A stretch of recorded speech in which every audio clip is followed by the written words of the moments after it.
Brentwood. Good morning. Not only is this my first time here, it's my first time in Brentwood. Yeah, I mean, I lived in the Bay Area 40-some years and finally got out here, so thank you very much. So your theme for this month is presence, and the topic title for today is the gift of presence. So we're going to talk about what is presence, what's being present, and what the gift is, okay? So, you know, you hear the word presence all the time, right? Especially around here.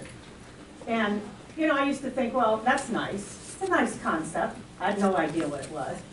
Seemed good. But then, you know, like many of you or all of you, have done a lot of work on getting connected to spirit, the divine, etc. So, you know, it started with looking at and beginning to get, well, what is this business? I was raised Catholic, so I have my Catholic version of God, but it's not my today version of God. So finally, it hit me when I got that there is this intelligence, this wisdom, this power, this energy that has our entire universe happening. So we're going to go on this little journey out into space. Way far outside of our thinking is this immense universe that is forever expanding. And it is happening. We're just a small part of it. It is happening. It is moving. You notice at night when you see the stars, they're all right up there, right? They're not. Some of them are moving around. They look like they're pretty stationary, but things are happening out there. Something is having that happen. Yeah? Would you agree? Right. Does that make sense? Yeah. Okay. So we're part of it. Meaning we, planet Earth, is part of that huge collection of stars and planets that's moving around and doing its thing, whatever its thing is. So, the seasons happen here on planet Earth. Here we are in winter, and here in this area we got rain, which is a nice gift for us. But the seasons happen everywhere, yes? There's snow, there's heat, there's rain, then there's tornadoes, and there's all kinds of things happening. And you and I are not in charge of that, are we? It is occurring whether we do anything about it or not.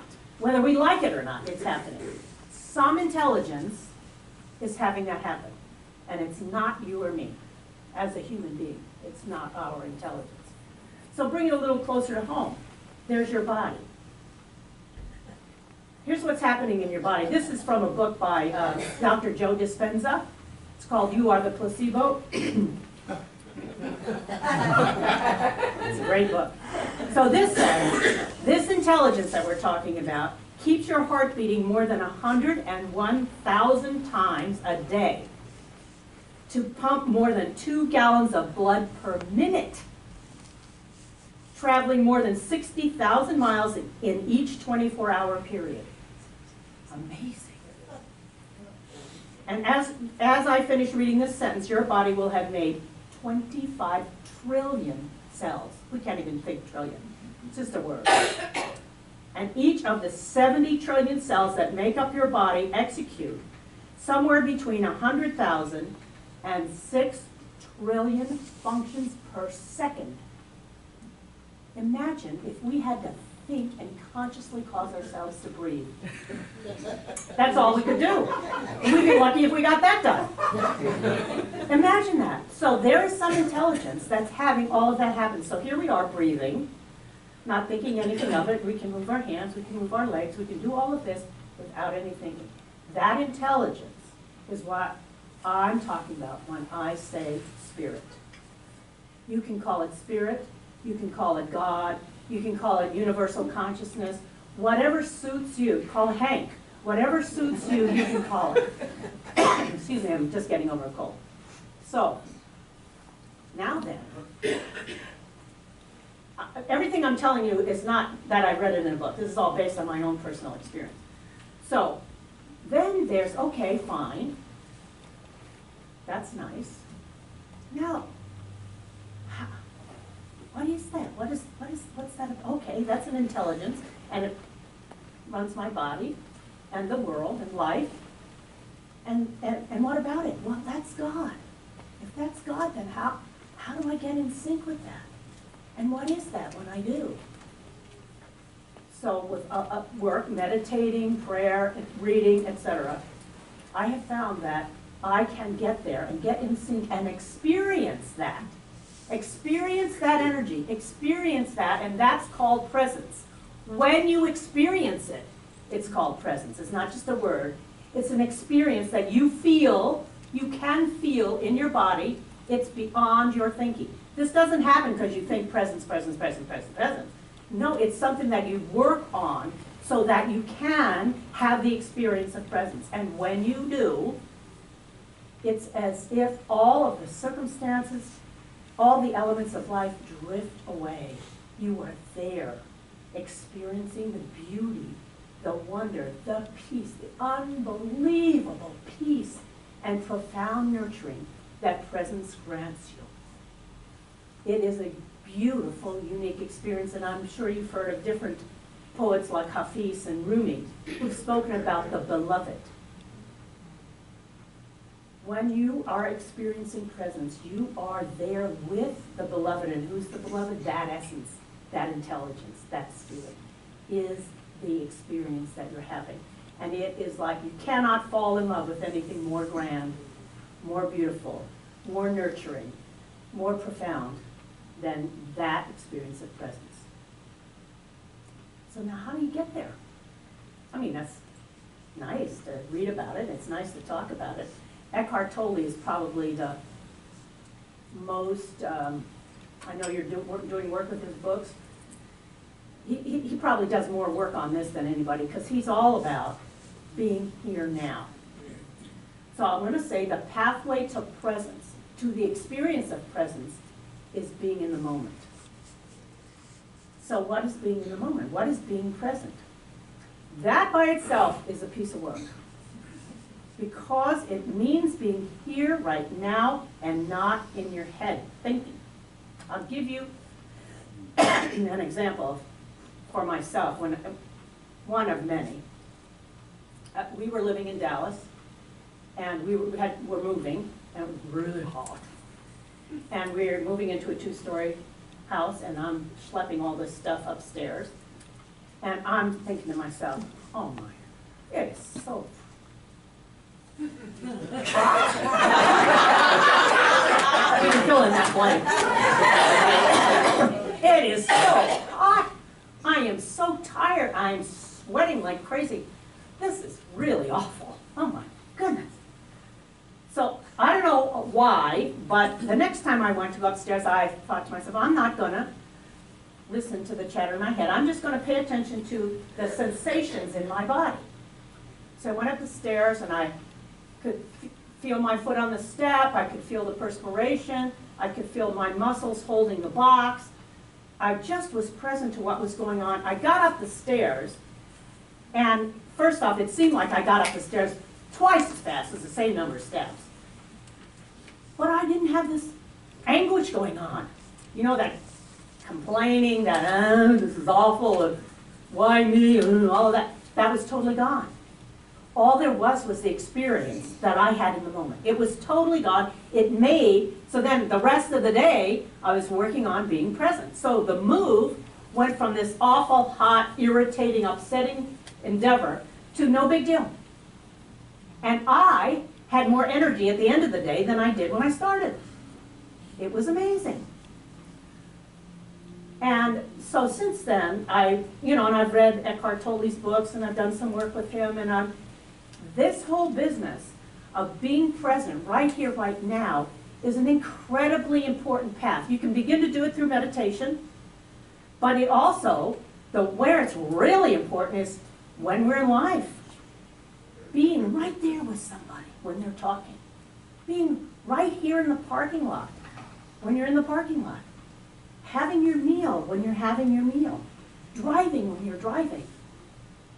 I mean, it sounds great, but it's some work to be able to do that and to not pay attention to the chatter in your head. We're going to work on that in the workshop this afternoon. We'll be doing exercises, and 4 different exercises that'll help you build that muscle. Because I have found that path leads me to presence. And it takes some work because we have no idea. I mean, until I did that thing, honestly, I had been doing all this study, and I'm working with Dr. Wellness and all of this stuff, and when I walked up those stairs and I really experienced the dramatic difference between carrying a box and sweating when I'm talking to myself about how awful it is and listening to myself versus being present, I experienced the dramatic difference. I went, whoa! I did not realize how much time I spend in my head. It's remarkable how much time we spend there. So you're familiar with the chatter in your head, yes? Oh, yes.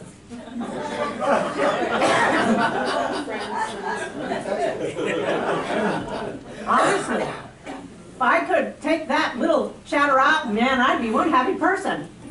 It is constant, have you noticed? You know, one of the things that I've done 4 times is a 10-day silent meditation retreat. So, it's so nice, you just don't talk to anybody. In fact, they encourage you not even to make eye contact. So here I am, and I'm waiting to go into the meditation hall, and this one woman walks by, and my mind says, who does she think she is? I don't even know her. I never said a word to her. And I realized that that kind of chatter about me, about life, about others, goes on all the time. And I have a choice of engaging it or not. Now I've gotten to the place where I now engage the positive, loving thoughts. When I have a negative thought about something like that, I just shift it to something simple like, well, God bless you, I'm glad you're here. Something, anything that isn't that. Why? Well, because I don't like suffering. And if I persist in listening to the negativity, most of it is, in my head, then I end up suffering. Because I'm the one complaining about the weather. Or I'm the one, excuse me, complaining about the traffic. Well, you know what? The traffic doesn't care. It doesn't even know.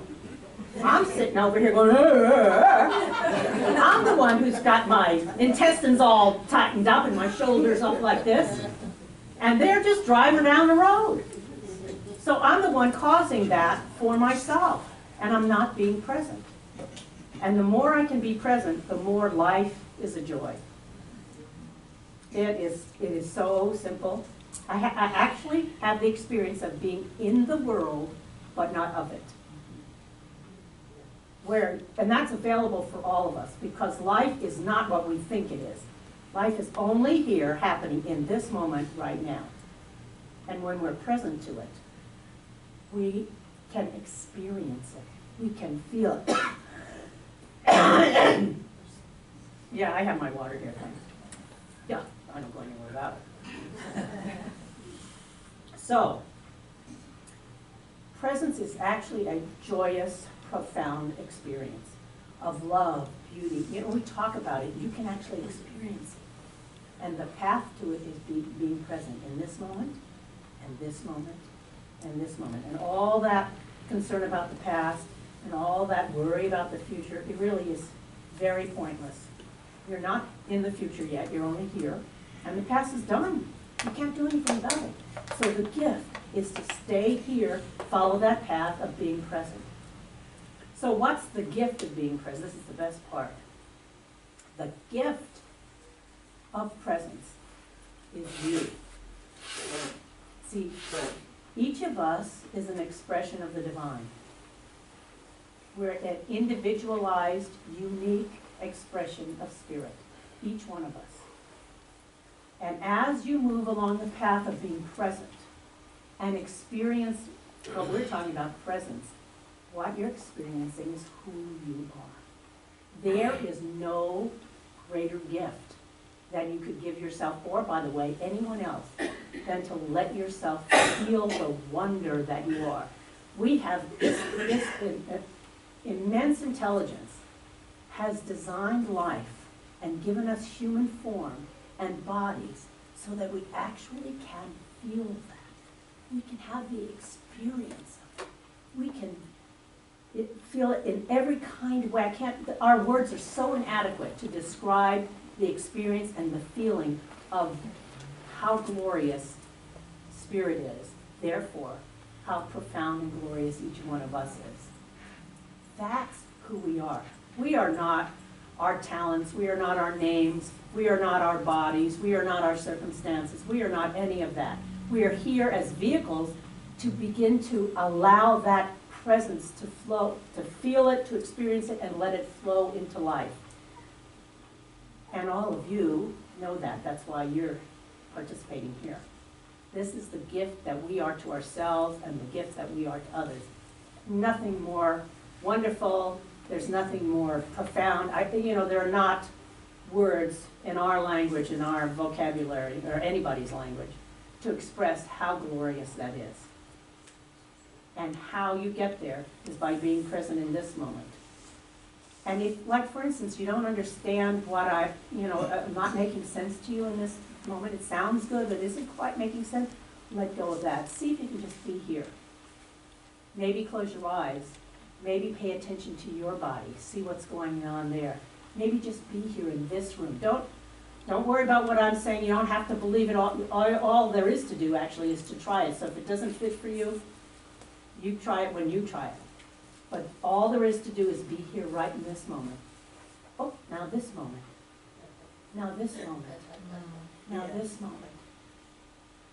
So if you let yourself, you can begin to feel even in the room, there's a softening happening, yes? A quiet occurring. A nurturing occurring. A peace available. That is who you are, and that is the gift we all are.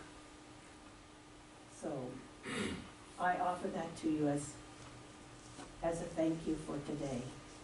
Thank you for the opportunity to be with you and to just get to talk about this and to bring it present for all of us. There isn't anything more profound or more wonderful than we could do for ourselves or anyone else.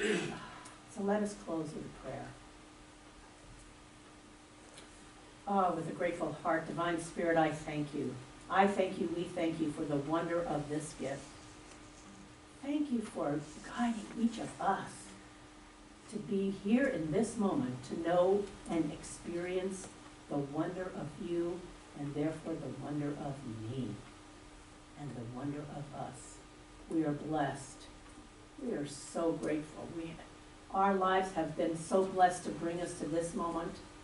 Everything that's happened brought us right here today, and for that we are grateful and know how very blessed we are. Thank you for the gift of life. Thank you for the wonder that we are. Thank you for this experience. And I turn that over to law and love and say amen. Join me, amen. Amen. Blessed be, Blessed be. And so